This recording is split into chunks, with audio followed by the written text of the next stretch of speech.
Welcome back to Shivu's and Meenu's corner. അപ്പോൾ ഇന്ന് ഇടിച്ചക്ക വെച്ചിട്ട് ഒരു റെസിപ്പി നമുക്ക് ചെയ്യാം.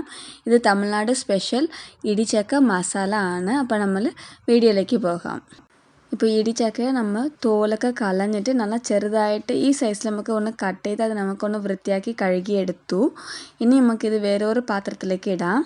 ഇപ്പോൾ ഈ പാത്രത്തിൽ നമുക്ക് കുറച്ച് ഉപ്പ് ചേർത്ത് കൊടുക്കാം. എന്നിട്ട് നമുക്ക് മഞ്ഞൾപ്പൊടി ചേർത്ത് കൊടുക്കാം. കുറച്ച് വെള്ളം കൂടി ആഡ് ചെയ്ത് കൊടുക്കാം. ഇനി നമുക്ക് കുക്കറിൽ 2 വിസിൽ വെച്ച് നമുക്ക് ഓഫ് ചെയ്തെടുത്താൽ മതി. ഇപ്പോൾ നമ്മൾ കുക്കറിൽ വെച്ച് വേവിച്ചെടുത്തു. നല്ല സോഫ്റ്റായിട്ടുണ്ട്. ഇനി നമുക്ക് വേറൊരു പാത്രം എടുത്ത് വയ്ക്കാം. അതിലിങ്ങനെ വെളിച്ചെണ്ണ ഒരു 2-3 സ്പൂൺ ചേർത്തിട്ടുണ്ട്. ഇനി നമുക്ക് ഒരു വലിയ സവാള എടുത്ത് ഒന്ന് ചെറുതായിട്ട് കട്ട് ചെയ്ത് അതൊന്ന് ഇതിൽ ആഡ് ചെയ്ത് കൊടുക്കാം. ഇപ്പോൾ നല്ല ഫ്രൈ ആയി കഴിഞ്ഞു. ഇത് ട്രാൻസ്പെറൻറ്റ് സ്റ്റേജിൽ ഇനി നമുക്ക് വെളുത്തുള്ളി ഞാൻ ഒരു 10-15 പീസൊക്കെ എടുത്ത് നന്നായിട്ട് ചതച്ചിട്ട് ഇതിൽ ചേർത്തിട്ടുണ്ട്. ഇതോടൊപ്പം തന്നെ നമുക്ക് ഇച്ചിരി കറിവേപ്പിലയും കൂടി ചേർത്ത് കൊടുക്കാം. ഇത് നന്നായിട്ടൊന്ന് ഫ്രൈ ചെയ്ത് കൊടുക്കാം. ഇനി ഇത് ഫ്രൈ ചെയ്തതിന് ശേഷം നമുക്ക് ഒരു 2 തക്കാളി കൂടി ആഡ് ചെയ്ത് കൊടുക്കാം. ഈ തക്കാളി നന്നായിട്ട് സോഫ്റ്റായിട്ട് വരുന്ന വരെ നമുക്കൊന്ന് ഫ്രൈ ചെയ്ത് കൊടുക്കാം. ഇപ്പോൾ തക്കാളി, സവാള, വെളുത്തുള്ളി എല്ലാം നല്ല സോഫ്റ്റായിട്ടുണ്ട്. ഇനി നമുക്ക് എല്ലാ മസാലപ്പൊടിയും കൂടി ചേർത്ത് കൊടുക്കാം.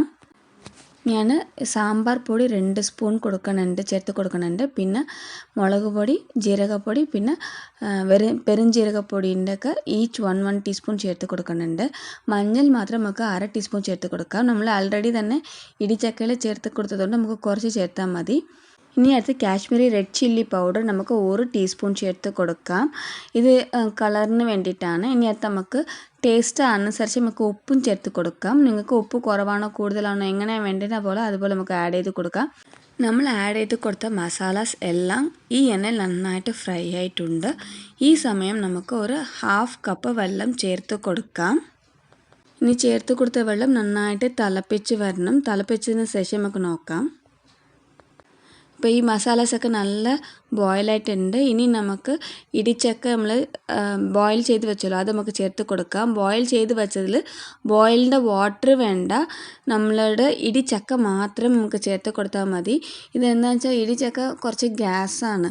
അപ്പോൾ ആ വെള്ളം ചേർത്ത് കൊടുക്കുമ്പോൾ ഒരുപാട് ഗ്യാസായി പോകും. അതുകൊണ്ടാണ് നമ്മൾ നന്നായിട്ട് ഫിൽറ്റർ ചെയ്തിട്ട് ഇടിച്ചക്ക മാത്രം ചേർത്ത് കൊടുക്കുന്നുണ്ട്. നന്നായിട്ട് മിക്സാക്കി കൊടുത്തിട്ട് ഒരു അടപ്പ് വെച്ച് നമുക്ക് ക്ലോസ് ചെയ്ത് ഒരു 5 മിനിറ്റ്സ് അങ്ങനെ വെച്ച് നമുക്ക് കുക്ക് ചെയ്യാം. നമുക്ക് ഇടയ്ക്കിടയ്ക്ക് ഒന്ന് മസാലനെ ഒന്ന് മിക്സാക്കി കൊടുക്കാം ഇടിച്ചക്കേനെ. നമുക്ക് ഇഷ്ടമെങ്കിൽ എനിക്ക് പൊട്ടാറ്റോയും കൂടി ചേർത്ത് കൊടുക്കാം. സെയിം ഷേപ്പിൽ കട്ട് ചെയ്ത് അതും ഇതുപോലെ തന്നെ നമുക്കൊന്ന് ചേർത്ത് കൊടുക്കാം. നല്ല ടേസ്റ്റ് ഉണ്ടാവും ഇത്. നമുക്ക് സാമ്പാർ, പിന്നെ രസം, കേർഡ് റൈസ് എന്ത് വേണമെങ്കിലും വെച്ച് കഴിക്കാം. നല്ല റെഡി ആയിട്ടുണ്ട്. ഇനി നമുക്ക് മല്ലിത്തലൊക്കെ ഇട്ട് നമുക്ക് ഓഫ് ചെയ്തെടുത്ത ഇടിച്ചക്ക മസാല റെഡി ആയിട്ടുണ്ട്. അപ്പോൾ സൂപ്പർ ടേസ്റ്റിലാണ്.